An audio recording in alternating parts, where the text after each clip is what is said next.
AP రాజకీయాల్లో కొత్త పరిణామాలు చోటు చేసుకుంటున్నాయి. ఎన్నికలు సమీపిస్తున్న వేళ రిటర్న్ గిఫ్ట్ పాలిటిక్స్ హీట్ పుట్టిస్తున్నాయి. ఏపీ ప్రతిపక్ష నాయకుడు జగన్తో టీఆర్ఎస్ వర్కింగ్ ప్రెసిడెంట్ కేటీఆర్ సమావేశం అవుతూ ఉండడం ఆసక్తి రేపుతోంది. చంద్రబాబు టార్గెట్గా ముందుకు సాగుతున్న టీఆర్ఎస్ వైసీపీతో ములాఖత్ వెనుక మ్యాటర్ ఏంటి? అసలు ఈ భేటీలో ఏం చర్చకు రానుంది?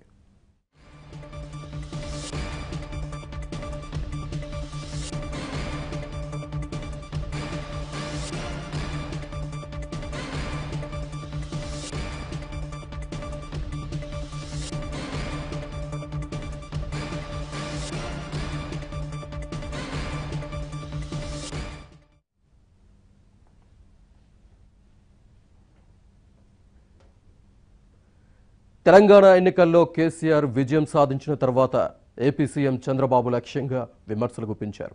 రిటర్న్ గిఫ్ట్ ఇస్తానంటూ సంచలన వ్యాఖ్యలు చేశారు.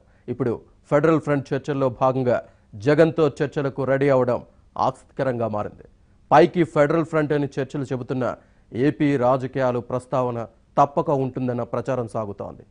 రాజకీయంగా తొలిసారి కేటీఆర్ ఏపీ ప్రతిపక్ష నేత జగన్తో చర్చలు జరపనుండడంతో ఈ భేటీ ప్రాధాన్యత సంతరించుకుంది.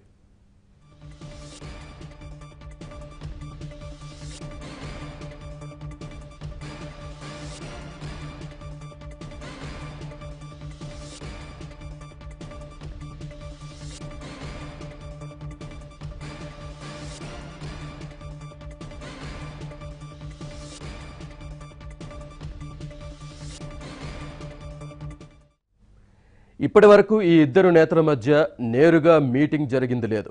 పైగా ఏపీ రాజకీయాల్లో వేలు పెడతానని కేటీఆర్ ఇంతకు ముందు స్పష్టం చేశారు.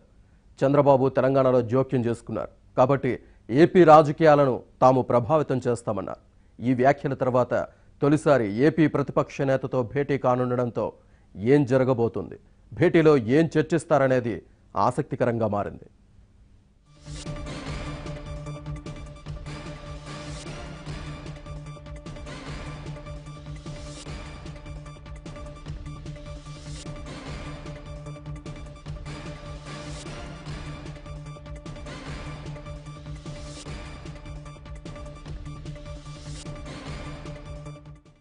జగన్ కేటీఆర్ భేటీకి సంబంధించి మరిన్ని వివరాలు లోటస్ పాండ్ నుంచి మా తెలంగాణ బ్యూరో ఇన్ఛార్జ్ నవీన్ అందిస్తారు. నవీన్, కేటీఆర్ ఎంతసేపట్లో లోటస్ పాండ్కి రానున్నారు? ఆయనతో పాటు ఇంకెవరు ఉన్నారు?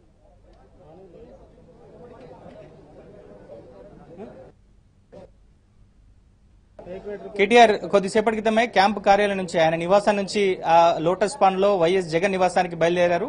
కేసీఆర్ వెంట ఆ పార్టీకి సంబంధించిన ఎంపీ బోయినపల్లి వినోద్ కుమార్, ఎమ్మెల్సీ పల్లా రాజేశ్వర్ రెడ్డి, ఆ పార్టీకి సంబంధించిన జనరల్ సెక్రటరీ శ్రవణ్ కుమార్ రెడ్డి, ఈ నలుగురు కూడా జగన్ నివాసానికి బయలుదేరారు. పార్టీకి సంబంధించినటువంటి రాజ్యసభ సభ్యులు విజయసాయి రెడ్డి, మాజీ ఎంపీ మిథున్ రెడ్డి, అలానే పార్టీకి సంబంధించినటువంటి సీనియర్ నేతలు సజ్జల రామకృష్ణారెడ్డితో పాటుగా మరో కొంతమంది వైసీపీ పార్టీకి సంబంధించిన ముఖ్య నేతలంతా కూడా భేటీలో పాల్గొనబోతున్నారు. దాదాపుగా 2.5 గంటల పైగా ఈ సమావేశం కొనసాగేటువంటి అవకాశాలు కనిపిస్తాయి. సో ప్రధానంగా అయితే ఇది ఫెడరల్ ఫ్రంట్ కి సంబంధించి కలిపి వచ్చేటువంటి పార్టీలను కలుపుకోవాలి, వాళ్ళందరితో కూడా ఫెడరల్ ఫ్రంట్ లోకి ఆహ్వానించాలనేటువంటి ఉద్దేశంతో గత కొన్ని రోజులుగా టీఆర్ఎస్ పార్టీ అధ్యక్షుడు ముఖ్యమంత్రి కేసీఆర్ అనేక రాష్ట్రాల్లో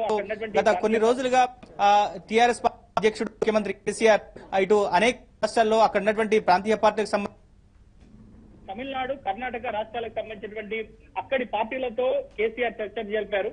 ఇప్పటివరకైతే ఆంధ్రప్రదేశ్ సంబంధించిన నేతలతో ఎక్కడ కూడా చర్చలు జరిపినటువంటి పరిస్థితి లేదు. ఎందుకంటే ఆంధ్రప్రదేశ్ ముఖ్యమంత్రి చంద్రబాబు నాయుడు కాంగ్రెస్ తో కలిసి ఆయన మహాగఠబంధన్ అంటే మహాకూటమి ఏర్పాటు దిశగా వాళ్ళంతా కూడా ఉన్నారు. సో సార్వత్రిక ఎన్నికల్లో, లోక్సభ ఎన్నికల్లో కూడా మహాకూటమి నేతృత్వంలో వాళ్ళంతా కూడా పోటీ చేసేటువంటి అవకాశాలు కలిసిపోయి పోటీ చేసేటువంటి అవకాశాలు కనిపిస్తున్నాయి.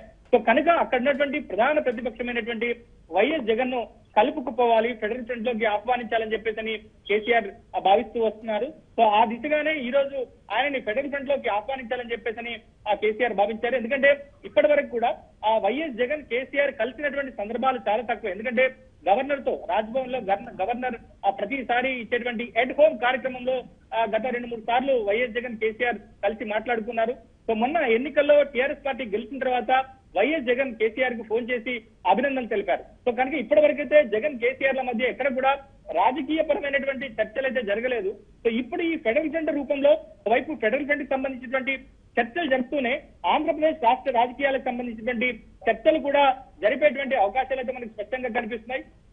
మనకు శ్రీనివాస్ మనం చెప్పుకోవచ్చు, ఎందుకంటే కేసీఆర్ ఏ నిర్ణయం తీసుకున్నా లేదంటే ఏ పని తలపెట్టినా కూడా ఒకంత ప్రజల మూడ్ ను పార్టీల మూడ్ ను తెలుసుకునేటువంటి ప్రయత్నం చేస్తూ వస్తున్నారు. ఎందుకంటే ఇప్పటివరకైతే ఫెడరల్ ఫ్రంట్ కి సంబంధించినటువంటి చర్చలే కావచ్చు, సంప్రదింపులు జరిపినటువంటి సందర్భంలో కేసీఆర్ నేరుగా ఇన్వాల్వ్ అయ్యి చర్చలు సంప్రదింపులు జరిపారు. సో కానీ ఈ రోజు జగన్ తో మాత్రం ఈ చర్చల కోసం ఆ పార్టీకి సంబంధించినటువంటి వర్కింగ్ ప్రెసిడెంట్ కేటీఆర్ ను పంపడం అనేది ఒకంత రాజకీయంగా ఎలాంటి స్పందన వ్యక్తం అవుతుంది అనేటువంటిది బేరీజు వేసుకోవాలని చెప్పేసి కేసీఆర్ భావిస్తూ వస్తున్నట్టుగా మనం అర్థం చేసుకోవచ్చు. సో ఆ నేపథ్యంలోనే ఈ రోజు ఆ జగన్ ని కలిసేందుకు కేటీఆర్ ని పంపారు. సో ఈ రోజు ప్రధానంగా ఇటు ఫెడరల్ ఫ్రంట్ కి సంబంధించినటువంటి చర్చలు ఓవైపు జరుపుతూనే ఆంధ్రప్రదేశ్ రాష్ట్ర రాజకీయాలకు సంబంధించినటువంటి చర్చలు కూడా ప్రధానంగా జరిగేటువంటి అవకాశాలు అయితే మనకు స్పష్టంగా కనిపిస్తున్నాయి. సో మరోవైపు ఈ నెల 18న ఆ కేసీఆర్ జగన్ ను తన క్యాంపు కార్యాలయానికి ఆహ్వానించేటువంటి అవకాశాలు స్పష్టంగా ఉన్నట్టుగా తెలుస్తోంది.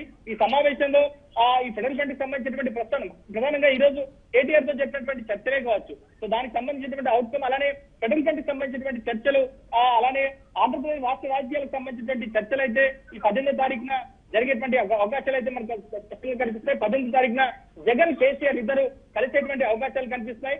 ఈ సమావేశం తర్వాత కేసీఆర్ అంటే సమావేశం ముందు కానీ సమావేశం తర్వాత కానీ ఆంధ్రప్రదేశ్ కు ప్రత్యేక హోదా ఇవ్వాలని కోరుతూ, అలానే విభజన చట్టంలో ఆ తెలంగాణకు రావాల్సినటువంటి నిధులే కావచ్చు లేదంటే ఇతరత్ర ప్రయోజనాలన్నింటినీ కూడా తక్షణమే కేంద్రం ఇవ్వాలని కోరుతూ ఒక లేఖ రాసేటువంటి అవకాశాలు అయితే మనకు స్పష్టంగా కనిపిస్తాయి. ఎందుకంటే రాజకీయ పరంగా ఇటు ఆంధ్రప్రదేశ్ లో మరో 2 నెలల్లో ఇటు లోక్సభకు అసెంబ్లీకి కూడా ఎన్నికలు జరగబోతున్నాయి. సో జగన్ కేసీఆర్ మధ్య ఉన్నటువంటి ఫ్రెండ్షిప్ అక్కడ టీడీపీ అడ్వాంటేజ్ గా మలుచుకునేటువంటి అవకాశాలు కనిపిస్తున్నాయి. ఇది ఎక్కడ కూడా ఇటు జగన్ కి ఇబ్బందికరంగా మారకుండా ఉండాలంటే ఆంధ్రప్రదేశ్ కు ప్రత్యేక హోదా ఇచ్చే విధంగా కేసీఆర్ చేత లేఖ రాపించాలనేటువంటి క్రెడిట్ ఇటు జగన్ పొందే విధంగా ఇటు టీఆర్ఎస్ పార్టీ ఇవ్వాలని ఇచ్చే విధంగా భావిస్తుందనేటువంటి చర్చ కూడా జరుగుతుంది. సో ఓవరాల్ గా అయితే ఇటు కేసీఆర్ జగన్ల మధ్య జరిగినటువంటి చర్చలే కావచ్చు లేదంటే ఈ బంధమే కావచ్చు ఎక్కడ కూడా ఆంధ్రప్రదేశ్ ఎన్నికల్లో జగన్ కు ఇబ్బందికరంగా మారకూడదు అనేటువంటి చర్చ ఇటు టీఆర్ఎస్ పార్టీలో వైఎస్ జగన్ పార్టీలో మనకు కనిపిస్తున్నట్టుగా తెలుస్తోంది. సో ఓవరాల్ గా అయితే ఆంధ్రప్రదేశ్ రాష్ట్ర రాజకీయాల్లో ఇటు టీఆర్ఎస్ పార్టీ ఒకంత కీలకమైనటువంటి ఆ వ్యూహాన్ని రచించేటువంటి దిశలోనే ముందుకు సాగుతున్నట్టుగా మనకు తెలుస్తోంది.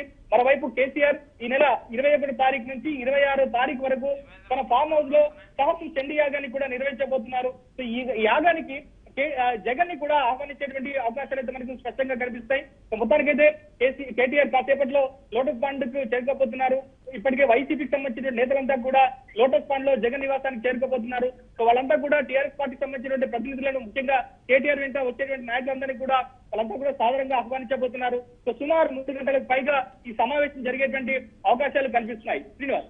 నవీన్, తెలంగాణ ఎన్నికల ఫలితాల తర్వాత కేసీఆర్ అన్నారు చంద్రబాబుకి రిటర్న్ గిఫ్ట్ ఇస్తానని, అలాగే కేటీఆర్ కూడా అన్నారు ఏపీ రాజకీయాల్లో మేము జోక్యం చేసుకుంటాను. ఈ నేపథ్యంలో ప్రతిపక్ష నాయకుడితో ఈ భేటీ కానుండడంతో ఏపీ రాజకీయాల్లో చాలా ఆసక్తికర పరిణామం జరుగుతోంది. సో ఎటువంటి పరిణామాలు చోటు చేసుకునే అవకాశం కనిపిస్తోంది? శ్రీనివాస్, ఖచ్చితంగా ఎందుకంటే తెలంగాణలో మనం కనుక చూస్తే ఒక నెల క్రితం జరిగినటువంటి ఎన్నికల్లో ఆంధ్రప్రదేశ్ ముఖ్యమంత్రి చంద్రబాబు నాయుడు తొలుత తెలంగాణలో ప్రచారానికి తాను రాలేదని చెప్పేసి కూడా ఆయన ప్రకటించారు. కేవలం టీడీపీకి సంబంధించినటువంటి స్థానిక నాయకుల ఎన్నికల్లో ఎన్నికల బాధ్యతను భుజాన వేసుకోవాలని చెప్పేసి చంద్రబాబు నాయుడు వాళ్ళందరికీ కూడా ఆదేశించినటువంటి పరిస్థితి కనిపిస్తుంది. తర్వాత తెలంగాణలో ఎన్నికలకు ముందు ఇటు మహాకూటమి చాలా బలోపేతం కావడం, మరోవైపు స్వయంగా కాంగ్రెస్ పార్టీకి సంబంధించినటువంటి అధ్యక్షుడు రాహుల్ గాంధీ స్వయంగా తెలంగాణ ఎన్నికలపైన సీరియస్ గా దృష్టి సారించడం, మరోవైపు చంద్రబాబు నాయుడు కూడా చివరి నిమిషంలో తెలంగాణలో ఆయన విస్తృతమైనటువంటి ప్రచారం చేయడం, మరోవైపు ఈ ప్రచారం సందర్భంగా ఆ తెలంగాణ రాజకీయాలపైన ముఖ్యంగా కేసీఆర్ పైన చంద్రబాబు నేరుగా విమర్శలు గుప్పించడం, వీటన్నిటిని కూడా టీఆర్ఎస్ పార్టీ చాలా సీరియస్ గా తీసుకుంది. ఎన్నికల ముందు కూడా ఇటు కేసీఆర్ తో పాటుగా కేటీఆర్ కూడా ఇటు చంద్రబాబు నాయుడు పైన చాలా తీవ్రమైనటువంటి విమర్శలు గుప్పించినటువంటి పరిస్థితి కనిపిస్తుంది. ఖచ్చితంగా ఏపీ రాజకీయాల్లో వేలు పెడతాం, ఏపీ రాజకీయాలపైన ప్రభావం చూపుతామని చెప్పేసి కూడా కేటీఆర్ చెప్పారు. మరోవైపు ఎన్నికల తర్వాత ఆ తెలంగాణ ముఖ్యమంత్రి కేసీఆర్ కూడా చంద్రబాబు నాయుడుకు రిటర్న్ గిఫ్ట్ ఇస్తామని చెప్పేసి ఆయన సంచలన వ్యాఖ్యలు కూడా చేశారు. సో మొత్తానికి అయితే ఇటు ఆ చంద్రబాబు కేసీఆర్ల మధ్య ఉప్పు నిప్పుగా వాతావరణం ఉన్నటువంటి పరిస్థితి మనకు కనిపిస్తుంది. సో ఈ ఎన్నికల్లో ఖచ్చితంగా వైఎస్ జగన్ కు లబ్ధి చేకూర్చే విధంగా టీఆర్ఎస్ పార్టీ పావులు కలుపుతున్నటువంటి పరిస్థితి కనిపిస్తుంది. సో నేరుగా అయితే వీళ్ళంతా కూడా నేరుగా జగన్ కు వీళ్ళంతా కూడా సాయం చేయకపోయినప్పటికీ కూడా పరోక్షంగా జగన్ కు ఒకంత సహాయపడాలని చెప్పేసి టీఆర్ఎస్ పార్టీ భావిస్తుంది. ఎందుకంటే ఇప్పుడు దేశ రాజకీయాల్లో కేసీఆర్ కీలకమైనటువంటి భూమిక పోషించాలంటే ఆ చంద్రబాబుని ఒకంత ఇబ్బందికరమైనటువంటి వాతావరణం జరగాలని చెప్పేసి కూడా ఆ టీఆర్ఎస్ పార్టీ భావిస్తూ వస్తుంది. చంద్రబాబు బలహీనం కావాలని చెప్పేసి కూడా టీఆర్ఎస్ పార్టీ భావిస్తూ వస్తుంది. కనుక జగన్ కు ఖచ్చితంగా ఇటు టీఆర్ఎస్ పార్టీ పరోక్షంగా సపోర్ట్ చేసేటువంటి అవకాశాలు కనిపిస్తాయి. మనం చూస్తున్నాం మరోవైపు ఎంఐఎం పార్టీకి సంబంధించినటువంటి అధ్యక్షుడు అసదుద్దీన్ ఓవైసీ కూడా ఏపీ రాజకీయాలు తాను వస్తున్నట్టు ఖచ్చితంగా తనని ఎదుర్కోవాలని చెప్పేసి కూడా చంద్రబాబుకు సవాల్ ఇస్తున్నటువంటి పరిస్థితి కనిపిస్తుంది. సో ఓవరాల్ గా అయితే జగన్ కు పరోక్షంగా సహకరిస్తూనే చంద్రబాబుకు కింద ఇబ్బందికరమైనటువంటి వాతావరణాన్ని సృష్టించాలని చెప్పేసి కూడా టీఆర్ఎస్ పార్టీ భావిస్తుంది. సో ఆ దిశగానే ఇదంతా కూడా వ్యూహాలను సిద్ధం చేసుకున్నటువంటి పరిస్థితి కనిపిస్తుంది. సో మరోవైపు జగన్ కూడా ఇటు టీఆర్ఎస్ తో ఒకంత సన్నిహితంగా మెలుగుతూనే సో ఈ బంధం ఎక్కడ కూడా తనకు ఇబ్బందికరంగా మారకూడదు అనేటువంటి ఉద్దేశంతో ఉన్నట్టుగా మనకైతే తెలుస్తుంది. శ్రీనివాస్, ఒకవైపు ఏపీలో ప్రత్యేక హోదా ఇవ్వలేదన్న అక్కసు కోపం అక్కడి ప్రజల్లో కనిపిస్తోంది. మరో పక్కేమో ప్రత్యేక హోదాకి మేము అడ్డు కాము, మేము సమ్మతంగానే ఉన్నాం, మేము చెప్తామని ఒక పక్క చెప్తున్నారు. మరో పక్క లోక్సభ సమావేశాలకు వచ్చేసరికి ఆ బిల్లుకు మద్దతు ఇచ్చే అవకాశం లేకుండా అక్కడ మాట్లాడకుండా దీనికి చేస్తున్నారు ఒక పక్క టీఆర్ఎస్. ఇటువంటి నేపథ్యంలో ఏపీ ప్రతిపక్ష నాయకుడు టీఆర్ఎస్ తో భేటీ కావడం వల్ల ఎటువంటి పరిణామాలు చోటు చేసుకునే అవకాశం ఉంది? ఇది ఎంతవరకు జగన్ కి అడ్వాంటేజ్ అవుతుంది లేదా డిసడ్వాంటేజ్ అని అనుకోవచ్చా? సో ప్రధానంగా శ్రీనివాస్, ఈ ముఖ్యంగా ఆంధ్రప్రదేశ్ ఎన్నికల నేపథ్యంలో అంటే మరో 2 నెలల్లో ఆంధ్రప్రదేశ్ లో సార్వత్రిక ఎన్నికలు జరగబోతున్నాయి. ఇటు లోక్సభకు అసెంబ్లీకి కూడా ఒకేసారి ఎన్నికలు జరగబోతున్నాయి. సో ప్రధానంగా ఈసారి ఆంధ్రప్రదేశ్ లో సో ప్రత్యేక హోదా అనేటువంటిది చాలా సెంటిమెంట్ అస్త్రంగా అక్కడ ప్రధాన ఎన్నికల నినాదంగా మారేటువంటి అవకాశాలు కనిపిస్తున్నాయి. ఎందుకంటే ప్రత్యేక హోదాకు సంబంధించి బీజేపీ ప్రభుత్వంలో ఉండి ఇప్పుడు బీజేపీని విభేదించి బీజేపీనే టార్గెట్ చేస్తూ అక్కడ ఆంధ్రప్రదేశ్ ముఖ్యమంత్రి చంద్రబాబు నాయుడు ఇటు బీజేపీతో ముఖ్యంగా ప్రధానమంత్రి నరేంద్ర మోదీతో ఆయన పోరాడుతున్నటువంటి పరిస్థితి కనిపిస్తుంది. సో మరోవైపు తెలంగాణ ముఖ్యమంత్రి ముఖ్యంగా టీఆర్ఎస్ పార్టీతో ఇటు వైఎస్ జగన్ సన్నిహితంగా మెలగడం అనేటువంటిది ఒకంత ఆ పార్టీకి ఆంధ్రప్రదేశ్ తో ఇబ్బందికరమైనటువంటి పరిణామంగా మారేటువంటి అవకాశాలు కనిపిస్తాయి. ఎందుకంటే కేసీఆర్ సో ఏ నిర్ణయం తీసుకున్నా కూడా అంత ఈజీగా నిర్ణయం తీసుకోడు. ఖచ్చితంగా ఇటు ఆంధ్రప్రదేశ్ లో తన ప్రధాన ప్రత్యర్థిగా ఇటు చంద్రబాబును భావిస్తూ వస్తున్నారు. సో తన మిత్రుడిగా ఇటు వైఎస్ జగన్ ఈ ఎన్నికల్లో భావిస్తున్నారు. కనుక జగన్ కు పరోక్షంగా లబ్ధి చేకూర్చేటువంటి అవకాశాలు అయితే కనిపిస్తున్నాయి. సో ఈ పరిణామాలు ఏదైతే ఈ మీటింగ్ కి సంబంధించినటువంటి పరిణామాలు ఎక్కడ కూడా జగన్ కు ఇబ్బందికరంగా మారే విధంగా ఇటు కేసీఆర్ వ్యూహాలను రచిస్తున్నట్టుగా మనకు అర్థం చేసుకోవచ్చు.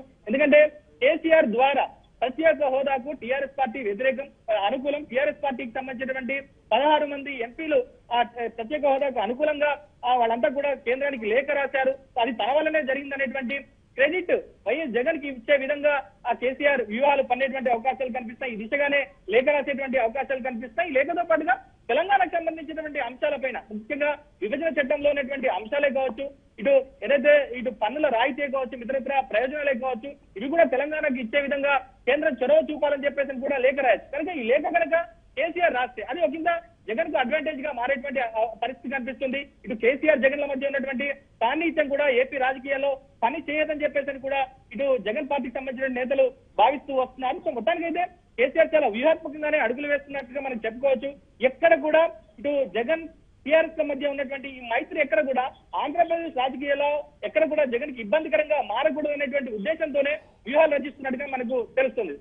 Naveen, non Congress non BJP నినాదంతో ఈ ఫెడరల్ ఫ్రంట్ ముందుకు వస్తోంది. కానీ వీరిరువురు కూడా బీజేపీతో సన్నిహితంగా ఉంటున్నారన్న వాదన అక్కడ ఏపీలో స్పష్టంగా కనిపిస్తోంది. దీన్ని ఏ విధంగా చూస్తారు? దీన్ని ఏ విధంగా ప్రజెంట్ చేస్తారు ప్రజల ముందు?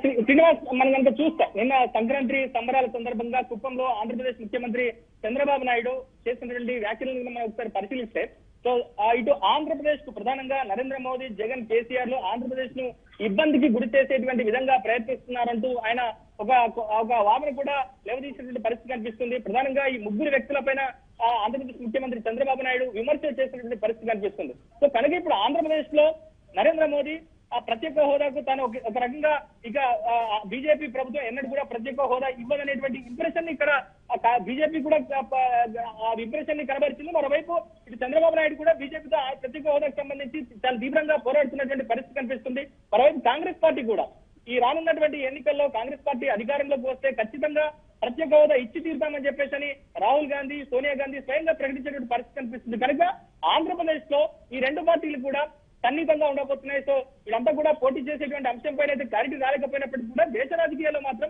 ఈ రెండు పార్టీలు మాత్రం కలిసి పనిచేయాలి. వీళ్ళంతా కూడా పోటీ చేసేటువంటి అంశం పైన అయితే క్లారిటీ రాలేకపోయినప్పటికీ కూడా దేశ మాత్రం ఈ రెండు పార్టీలు మాత్రం కలిసి పనిచేయాలని నిర్ణయానికి అయితే వచ్చాయి. సో ఇప్పుడు ఇక జగన్ పార్టీ సో ఇప్పుడైతే ఇటు బీజేపీతో ఒకంత లోపారి ఒప్పందంతో ఇటు జగన్ పార్టీ ఉందనేటువంటి ప్రచారం విమర్శలు కూడా ఇటు బీజేపీ ఇటు టీడీపీ పార్టీ నుంచి కూడా వస్తున్నాయి. సో కనుక ఇటు టీఆర్ఎస్ తో కనుక ఇటు టీఆర్ఎస్ ఏదైతే non Congress non BJP stand తీసుకుందో సో టీఆర్ఎస్ ఫెడరల్ ఫ్రంట్ కు కనుక సపోర్ట్ చేస్తే సో జగన్ కు తనకి ఏదైతే బీజేపీకి అనుకూలంగా ఉంటున్నారనేటువంటి విమర్శల నుంచి బయటపడతారనేటువంటి వాదన కూడా ఆ పార్టీలో కనిపిస్తుంది. మరోవైపు ఇటు కేసీఆర్ కనుక ప్రత్యేక హోదాకు అనుకూలంగా కనుక లేఖ రాస్తే మాత్రం ఈ పరిణామాలన్నీ కూడా జగన్ కు ప్రతికూలంగా అనుకూలంగా మారుతాయని చెప్పేసి అనేటువంటి ఆలోచనలో ఆ పార్టీ ఇటు ఉత్తరప్రదేశ్ కు సంబంధించినటువంటి రెండు ప్రధాన పార్టీ నేతలంతా కూడా వీళ్ళిద్దరు కూడా ఇటు కాంగ్రెస్ కు బీజేపీకి దూరం పాటిస్తూనే వాళ్ళంతా కూడా ఉండాలని చెప్పేసి నిర్ణయానికి వచ్చారు. సో మరోవైపు ఇటు ఒరిస్సాకు సంబంధించిన ముఖ్యమంత్రి నవీన్ పట్నాయక్ కూడా కాంగ్రెస్ బీజేపీకి వ్యతిరేకంగా ఉండాలని చెప్పేసి పనిచేయాలని చెప్పేసి కూడా నిర్ణయం తీసుకున్నారు. సో మరోవైపు ఇటు ఈ రెండు తెలుగు రాష్ట్రాల్లో కనుక జగన్ పార్టీ అలానే టీఆర్ఎస్ కనుక కలిసి పనిచేస్తే లేదంటే వీళ్ళిద్దరు కూడా అనుకున్న మేరకు కనుక సీట్లు వస్తే మాత్రం ఈ రెండు పార్టీలు కూడా జాతీయ స్థాయిలో ఒక కీలకమైనటువంటి భూమిక పోషిస్తుంది. అలానే ఏపీకి సంబంధించి తెలంగాణకు సంబంధించినటువంటి అనేక ప్రయోజనాలకు కూడా ఈ రెండు పార్టీలు సాధించుకు తీరుతాయని చెప్పేసి అనేటువంటి ఇంప్రెషన్ ని కూడా ఈ రెండు పార్టీలు ఇచ్చేటువంటి ప్రయత్నాలు అయితే చేస్తున్నాయి. మొత్తానికైతే ప్రధానంగా ఈ రెండు పార్టీలకు కలయిక కావచ్చు, ఫ్రెండ్షిప్ కావచ్చు, ఆంధ్రప్రదేశ్ రాష్ట్ర రాజకీయాల్లో జగన్ కి ఇబ్బందికరంగా మారకుండా ఉండే విధంగానే వీళ్ళంతా కూడా వ్యూహాలను రచిస్తున్నట్టుగా తెలుస్తోంది. అలాగే నవీన్, ఏపీ రాజకీయాల్లో ఏపీలో ప్రధానంగా ఉండే అంశం ప్రత్యేక హోదా. ఈ ప్రత్యేక హోదాకు సంబంధించి టీఆర్ఎస్ రెండు నాలుకల ధోరణి ప్రదర్శించింది. ఒకవైపు మేము దీనికి మద్దతు ఇవ్వమని ఒకసారి చెప్తున్నారు, మరోవైపు ఏమో అవసరమైతే మేమే స్వయంగా లేఖ రాస్తామని ప్రధానికని అంటున్నారు. దీన్ని ఏ విధంగా తీసుకుంటారు? ఏపీ రాజకీయాల్లో ఈ భేటీ ఏ విధమైన పరిణామాలు చోటు చేసుకునే అవకాశం కనిపిస్తోంది? సో ఖచ్చితంగా శ్రీనివాస్, ఎందుకంటే ప్రధానంగా ఇప్పుడు ఏపీలో జరిగే ఆల్రెడీ తెలంగాణలో ఎన్నికలు పూర్తయ్యాయి. టీఆర్ఎస్ పార్టీ అనుకున్న విధంగానే 28 సీట్లతో ఇప్పుడు ప్రస్తుతానికి ఇద్దరు ఎమ్మెల్యేలతో కలుపుకొని 90కి చాలా బలమైనటువంటి పార్టీగా చేరుకున్నటువంటి పరిస్థితి కనిపిస్తుంది. ఇక టీఆర్ఎస్ పార్టీ అంతిమ టార్గెట్ ఇటు ఆంధ్రప్రదేశ్ లో చంద్రబాబును బలహీనపరిచి జగన్ ను బలోపేతం చేయడం. సో కనుక ఈ రెండు పార్టీలు ఇంకా కలిస్తే ఇటు వైపు చంద్రబాబును ఇబ్బందులకు గురి చేసినట్టు అవుతుంది. మరోవైపు దేశ రాజకీయాల్లో రెండు పార్టీలు కూడా ఒక కీలకమైనటువంటి రోల్ పోషిస్తాయనేటువంటి ఆశలకు కూడా ఈ రెండు పార్టీలు ఉన్నట్టుగా మనకు తెలుస్తుంది. సో ఓవైపు ఇటు ప్రత్యేక హోదాకు సంబంధించినటువంటి అంశమే ప్రధానంగా ఏపీ రాజకీయాల్లో ముఖ్యంగా ఏపీ ఎన్నికల్లో ప్రధాన నిదానంగా మారబోతుంది. కనుక ఇప్పుడు కనుక విజయోత్సవ చూస్తే కేటీఆర్ వచ్చేందుకు కేటీఆర్ దాదాపు ఆల్మోస్ట్ చేరుకున్నట్టుగా తెలుస్తోంది. వాళ్ళంతా కూడా ఏర్పాటు చేస్తున్నట్టుగా మనకు ఏర్పాటు చేస్తున్నట్టు పరిస్థితి కనిపిస్తుంది. మీరు విజయోత్సవ చూడొచ్చు, ఆల్రెడీ కేటీఆర్ లోటస్ పాయింట్ కు చేరుకున్నారు. మీరు విజయోత్సవ చూస్తున్నారు. సో కేటీఆర్ తో పాటుగా ఆ పార్టీకి సంబంధించి ముందు కాన్వాయ్లో కేటీఆర్ ఉన్నారు. సో వైఎస్ జగన్ నివాసానికి కేటీఆర్ చేరుకున్నారు. సో కేటీఆర్ తో పాటుగా ఆ పార్టీకి సంబంధించినటువంటి ఎంపీ వినోద్ కుమార్, పల్లా రాజేశ్వర రెడ్డి, ఆ పార్టీకి సంబంధించినటువంటి జనరల్ సెక్రటరీ శ్రవణ్ కుమార్ రెడ్డి వీళ్ళంతా కూడా జగన్ నివాసానికి చేరుకున్నారు. సో విజయోత్సవ కనుక చూడొచ్చు, జగన్ నేరుగా లోటస్ పాండ్ లో ఆయన బయటకు వచ్చారు. అక్కడ మీరు విజయోత్సవ చూడొచ్చు. కేటీఆర్ ని ఆహ్వానించేందుకు వీళ్ళంతా కూడా విజయసాయి రెడ్డి, కరుణాకర్ రెడ్డి, అలానే చెవిరెడ్డి భాస్కర్ రెడ్డి, వైఎస్ జగన్, సో వీళ్ళంతా కూడా కేటీఆర్ కు ఆహ్వానం పలుకుతున్నటువంటి పరిస్థితి కనిపిస్తోంది. సో జగన్ స్వయంగా నేరుగా బయటకు వచ్చి కేటీఆర్ ను ఆహ్వానిస్తున్నారు. కేటీఆర్ ను తోడుకొని తన నివాసంలోకి వైఎస్ జగన్ తీసుకెళ్తున్నారు. సో కేటీఆర్ కు పుష్పగుచ్చం ఇచ్చి కేటీఆర్ వెంట వచ్చినటువంటి మిగిలిన నేతలందరూ కూడా వైఎస్ జగన్ స్వయంగా వాళ్ళందరికీ కూడా ఆహ్వానం పలుకుతున్నటువంటి పరిస్థితి కనిపిస్తుంది. సుమారు దాదాపుగా మొదట లంచ్ లో అంటే వాళ్ళంతా కూడా భోజనం చేసిన తర్వాత దాదాపుగా 2 గంటల పైగా వీళ్ళంతా కూడా చర్చించేటువంటి అవకాశాలు కనిపిస్తాయి. సో ఈ చర్చల తర్వాత నేరుగా వైఎస్ జగన్ కేటీఆర్ ఇద్దరు కూడా మీడియాతో మాట్లాడేటువంటి అవకాశాలు అయితే కనిపిస్తున్నాయి. ఖచ్చితంగా మీడియాతో మాట్లాడతారని చెప్పేసి కూడా కొద్దిసేపటి క్రితం ఆ పార్టీకి సంబంధించినటువంటి రాజ్యసభ సభ్యుడు విజయసాయి రెడ్డి మనతో చెప్పారు. సో ఇది ఫెడరల్ కి సంబంధించినటువంటి ప్రస్తావనతో పాటుగా సో ఆంధ్రప్రదేశ్ రాష్ట్ర రాజకీయాలు, దేశ రాజకీయాలపైన కూడా ప్రధానంగా చర్చ ఉంటుందని చెప్పేసి కూడా ఆయన చెప్పినటువంటి పరిస్థితి కనిపిస్తుంది. సో ఓవరాల్ గా అయితే ఇటు కేటీఆర్ జగన్ల మధ్య జరిగేటువంటి చర్చలు ఏవైతే ఉన్నాయో ఈ తెలుగు రాష్ట్రాల్లో ప్రధానంగా ఆంధ్రప్రదేశ్ రాష్ట్ర రాజకీయాల్లో తీవ్రమైనటువంటి చర్చనీయాంశంగా మారినటువంటి పరిస్థితి ఉంది. శ్రీనివాస్, రైట్, ఈ భేటీకి సంబంధించి వైఎస్ఆర్సీపీ శ్రేణులు ఏమని చెబుతున్నాయి? సో వైఎస్ఆర్సీపీకి సంబంధించినటువంటి శ్రేణులు అయితే ఈ భేటీకి సంబంధించి వాళ్ళంతా కూడా ఒకంత ఆశగా అయితే ఉన్నారు. ఎందుకంటే ప్రస్తుతం జగన్ పార్టీ ఇటు ఆంధ్రప్రదేశ్ లో ప్రధాన ప్రతిపక్షంగా ఉంది. సో ప్రస్తుతం ఇటు తెలంగాణలో అధికార పార్టీగా ఉన్నటువంటి టీఆర్ఎస్ పార్టీ సపోర్ట్ కనుక ఉంటే ఖచ్చితంగా ఆంధ్రప్రదేశ్ రాష్ట్ర రాజకీయాల్లో జగన్ కు ఇంత అనుకూలమైనటువంటి వాతావరణం ఏర్పడుతుందని చెప్పేసి కూడా జగన్ పార్టీకి సంబంధించిన నేతలు అయితే అనుకుంటున్నారు. సో ఓవరాల్ గా అయితే ఇటు కేసీఆర్ తీసుకున్నటువంటి నిర్ణయం పైన కూడా ఇటు ఆ జగన్ పార్టీ ఒకంత ఆ పార్టీకి లాభమా నష్టమా అనేటువంటి అంశాన్ని బేరీజు వేసేటువంటి అవకాశాలు అయితే కనిపిస్తున్నాయి. ఓవైపు అయితే కేసీఆర్ అయితే చాలా వ్యూహాత్మకంగానే ఈ మీటింగ్ కి అరేంజ్ చేసినట్టుగా మనకు తెలుస్తోంది. సో తొలుత అయితే కేటీఆర్ ఈ మీటింగ్ జరిపి సో ఈ మీటింగ్ సంబంధించినటువంటి సమావేశానికి సంబంధించినటువంటి సారాంశాన్ని కేసీఆర్ కు ఆయనకు చెప్పిన తర్వాత మరోవైపు జగన్ తో నేరుగా కూడా కేసీఆర్ సమావేశం అయ్యేటువంటి అవకాశాలు అయితే కనిపిస్తున్నాయి. ఇప్పటికే అక్కడ పవన్ కళ్యాణ్ తో కూడా ఇదివరకే కేసీఆర్ భేటీ అయ్యారు. సో ఇప్పుడు ఆ పార్టీకి సంబంధించి ఆంధ్రప్రదేశ్ సంబంధించినటువంటి ప్రధాన ప్రతిపక్ష నేతతో కూడా కేసీఆర్ భేటీ కావాలని చెప్పి భావిస్తున్నారు. సో దానికంటే ముందుగానే కేటీఆర్ ద్వారా చర్చలు జరిపి ఆ చర్చల సారాంశం మేరకు ఫైనల్ గా కేసీఆర్ భేటీ కావాలని చెప్పని భావిస్తున్నట్టుగా తెలుస్తోంది. నవీన్, కేవలం చంద్రబాబు ఒక్కరే టార్గెట్ గా జరుగుతున్న ఈ రాజకీయ పరిణామాలు జగన్ కి ఎంతవరకు కలిసి వచ్చే అవకాశం ఉంది? చంద్రబాబు టార్గెట్ గానే ఈ సమావేశాలు ఉండేటువంటి అవకాశాలు కనిపిస్తున్నాయి శ్రీనివాస్. ఎందుకంటే ఇటు తెలంగాణ ముఖ్యమంత్రికి ప్రస్తుతం ఆయనకు చంద్రబాబును ప్రధానంగా టార్గెట్ చేస్తున్న పరిస్థితి కనిపిస్తుంది. ఎందుకంటే ఆయన ఎన్నికల తర్వాత కూడా పదే చెప్తూ వస్తున్నారు. ఖచ్చితంగా ఆంధ్రప్రదేశ్ ముఖ్యమంత్రి చంద్రబాబు నాయుడుకు రిటర్న్ గిఫ్ట్ ఇస్తామని చెప్తున్నారు. అలానే కేటీఆర్ కూడా అనేక సందర్భాల్లో ఆంధ్రప్రదేశ్ రాష్ట్ర రాజకీయాల్లో వేలు పెడతామని చెప్పేసి కూడా ఆయన చెప్పినటువంటి పరిస్థితి కనిపిస్తుంది. కనుక ఎక్కడ కూడా అంటే గతంలో 2009లో ఇటు టీడీపీతో పొత్తు పెట్టుకున్నప్పటికీ కూడా చంద్రబాబు నాయుడు తెలంగాణలో పర్యటించారు, తెలంగాణలో ప్రచారం చేశారే కానీ ఎక్కడ కూడా కేసీఆర్ ఆంధ్రప్రదేశ్ లో ప్రచారం చేసిన సందర్భం లేదు. సో కనుక ఇప్పుడు ఇటు జగన్ తో ఒకంత సన్నిహిత సంబంధాలు నెరుపుతూనే జగన్ కు పరోక్షంగా సహకరిస్తూనే ఆంధ్రప్రదేశ్ ఎన్నికల్లో అయితే ఖచ్చితంగా ఇటు టీఆర్ఎస్ పార్టీ ప్రచారం చేసేటువంటి అవకాశాలు అయితే కనిపించట్లేదు. ఎందుకంటే ఆ పార్టీ సంబంధించిన నాయకులు కూడా మనకు చెప్తూ వస్తున్నారు. సో మొత్తానికైతే జగన్ కు పరోక్షంగా సహకరిస్తూ చంద్రబాబును దెబ్బతీసేందుకు మాత్రం వ్యూహరచన చేస్తున్నట్టుగా అయితే మనకు అర్థమవుతుంది. నవీన్, వీరిరువురు భేటీ ఎంతసేపు కొనసాగే అవకాశం ఉంది? భేటీ తర్వాత వీరిరువురు కలిపి మీడియా ముందుకు వచ్చి మాట్లాడే అవకాశం ఉందా? శ్రీనివాస్, ఎందుకంటే ఇప్పటికే కేటీఆర్ ఆల్రెడీ ఆ లోటస్ పాయింట్ చేరుకున్నారు. సో ఆయన 12:30కి రావాల్సింది 12:50కి చేరుకున్నారు. సో మొదట వీళ్ళంతా కూడా లంచ్ చేస్తారు. లంచ్ తర్వాత దాదాపుగా ఒక 2 గంటల పైగా వీళ్ళంతా కూడా చర్చించేటువంటి అవకాశాలు కనిపిస్తున్నాయి. ఫెడరల్ ఫ్రంట్ అంశమే కావచ్చు, ఆంధ్రప్రదేశ్ రాష్ట్ర రాజకీయాలే కావచ్చు, లేదంటే ప్రత్యేక హోదాకు సంబంధించినటువంటి అంశమే కావచ్చు, ఇతరత్ర అనేక రాజకీయ అంశాలన్నిటిపైన కూడా వీళ్ళంతా కూడా చర్చలు జరుపుతారు. సో ఆ చర్చల తర్వాత మధ్యాహ్నం అంటే 2:30-3 గంటల ప్రాంతంలో వీళ్ళంతా కూడా మీడియాని అడ్రస్ చేసేటువంటి అవకాశాలు అయితే మనకు కనిపిస్తున్నాయి. సో లోటస్ పాయింట్ లో వీళ్ళిద్దరు కూడా కలిసి మాట్లాడేందుకు వాళ్ళంతా కూడా వేదికను కూడా ఏర్పాటు చేశారు. సో మీడియా సమావేశానికి సంబంధించినటువంటి ఏర్పాట్లు కూడా చేశారు. ప్రెస్ మీట్ కూడా చాలా సుదీర్ఘంగానే ఉండేటువంటి అవకాశాలు కనిపిస్తాయి. వీళ్ళిద్దరు కూడా చాలా సుదీర్ఘంగా మాట్లాడేటువంటి అవకాశాలు కనిపిస్తాయి.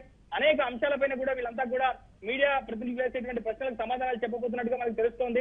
సో కొద్దిసేపటి క్రితం విజయసాయి రెడ్డి కూడా మాట్లాడుతూ సో చాలా సేపు మీరంతా కూడా ఇక్కడే ఉండాల్సి వస్తుంది, అనేక సంచలనమైనటువంటి విషయాలు కూడా మీరంతా కూడా వినబోతున్నారని చెప్పేసి కూడా విజయసాయి రెడ్డి మీడియాతో చెప్పినటువంటి పరిస్థితి కనిపిస్తుంది. కనుక ఇక్కడ అందరూ ఇటు వైసీపీకి సంబంధించినటువంటి నాయకులంతా కూడా పెద్ద సంఖ్యలో ఇక్కడికి చేరుకున్నారు. సో మరోవైపు టీఆర్ఎస్ పార్టీకి సంబంధించి సిటీకి సంబంధించిన నేతలంతా కూడా ఇక్కడికి చేరుకున్నారు. సో వీళ్ళిద్దరు కూడా ఏం చెప్తారు అనేటువంటి ఉత్కంఠ అయితే మొత్తం 2 తెలుగు రాష్ట్రాల్లో మాత్రం కనిపిస్తుంది. నవీన్, ఏపీ రాజకీయాలకి సంబంధించి టీఆర్ఎస్ ఏమైనా ప్రచారానికి సంబంధించి ఏమైనా హామీ ఇచ్చే అవకాశం కనిపిస్తోందా? హామీ అంటూ ఎక్కడ పెద్దగా మనకు అట్లాంటి పరిస్థితి అయితే లేదు.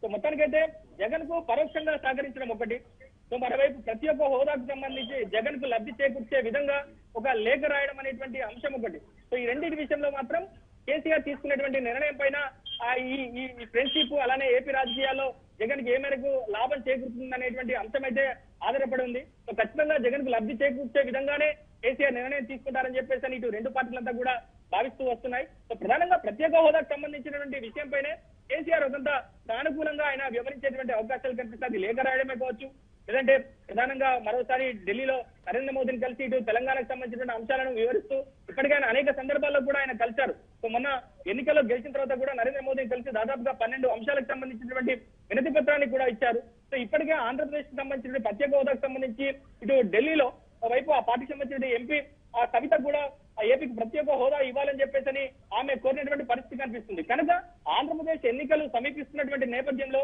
ఆంధ్రప్రదేశ్ కు ప్రత్యేక హోదా విషయంలో టీఆర్ఎస్ పార్టీ కూడా ఇంత సానుకూలంగా ఉంది. టీఆర్ఎస్ పార్టీకి సంబంధించినటువంటి 16 మంది ఎంపీలు కూడా భవిష్యత్తులో ఆంధ్రప్రదేశ్ ప్రత్యేక హోదాకు సంబంధించి ఆ ఏపీ ఎంపీలతో కలిసి పోరాడతారు, కేంద్రంపై ఒత్తిడి తెస్తారు అనేటువంటి ఇంప్రెషన్ అయితే ఇచ్చే విధంగా అయితే కేసీఆర్ నిర్ణయం తీసుకుంటారని చెప్పేసి 2 కనిపిస్తుంది. ఎందుకంటే కేసీఆర్ ఆ దిశగా నిర్ణయం తీసుకుందామనేటువంటి ఉద్దేశంలో ఉన్నారు కాబట్టి ఈ చర్చలు జరుగుతున్నట్టుగా మనకు అర్థం చేసుకోవచ్చు. సో ఓవరాల్ గా అయితే జగన్ కు లబ్ధి చేకూర్చే విధంగానే కేసీఆర్ వ్యూహాలే కావచ్చు, నిర్ణయాలే కావచ్చు ఉండే అవకాశాలు అయితే ఉన్నాయి. శ్రీనివాస్, జగన్ తరపున టీఆర్ఎస్ పార్టీ ప్రచారం చేసే అవకాశాలు ఎంతవరకు ఉన్నాయనుకుంటున్నారు? అటువంటి అవకాశాలు అయితే లేవు శ్రీనివాస్. ఎందుకంటే మనం మొన్న కనుక ఎన్నికల్లో చూస్తే తెలంగాణలో జరిగినటువంటి ఎన్నికల్లో జగన్ పార్టీ ఎక్కడ కూడా పోటీ చేయలేదు. మనం హైదరాబాద్ లో కుకట్పల్లి కావచ్చు, ఇతరత్ర నియోజకవర్గాల్లో సెటిలర్స్ ఎక్కువగా ఉన్నటువంటి నియోజకవర్గాల్లో ఇటు టీఆర్ఎస్ పార్టీకి ఆ జగన్ పార్టీ బహిరంగంగానే మద్దతు పలికినటువంటి పరిస్థితి కనిపిస్తుంది. ఎందుకంటే కేటీఆర్ స్వయంగా ఆయన పార్టిసిపేట్ చేసినటువంటి సభల్లో సో జగన్ పార్టీకి సంబంధించినటువంటి నేతలంతా కూడా ప్రధానంగా సమావేశాలు ఏర్పాటు చేసినటువంటి పరిస్థితి కనిపిస్తుంది. కనుక తెలంగాణలో వేరు, కానీ ఆంధ్రప్రదేశ్ లో మాత్రం టీఆర్ఎస్ పార్టీ నేరుగా అయితే ఎక్కడ కూడా ప్రచారం చేసేటువంటి అవకాశాలు అయితే లేవు. అటువంటి నిర్ణయం తీసుకున్నటువంటి పరిస్థితి కూడా ఇటు టీఆర్ఎస్ పార్టీ నుంచి అయితే కనిపించట్లేదు. Right, thank you Naveen.